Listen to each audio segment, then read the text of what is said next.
In this program, we're going to learn about confederal governments. What is a confederal government?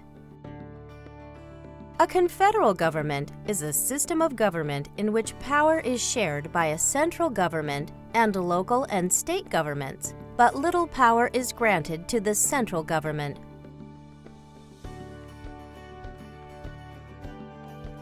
The main characteristic of a confederal form of government is the placing of power in the hands of regional or state governments instead of in the hands of a central government. Although a central government remains in place during the rule of a confederate government, it is very weak. A state can choose to follow or not follow the lead of the central government. Due to its weaknesses, there have been few examples of confederal governments throughout history. For a brief 8-year period, the U.S. operated as a confederal government under the Articles of Confederation. The Continental Congress wrote the Articles of Confederation during the Revolutionary War as the first Constitution of the United States. The Articles were written to give the colonies some sense of a unified government.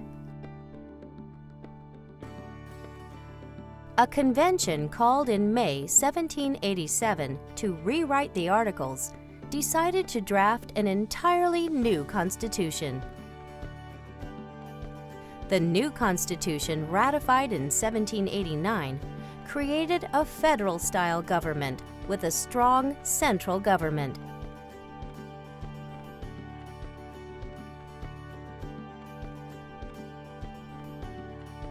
The European Union is another example of a confederate government.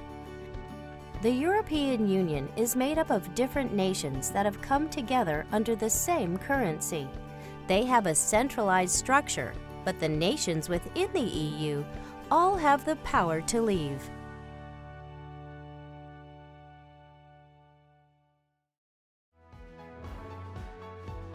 Now that you better understand how a confederal government shares power, think about this.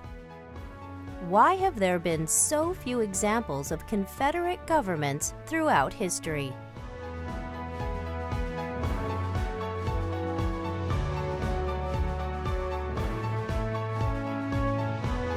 Think about it.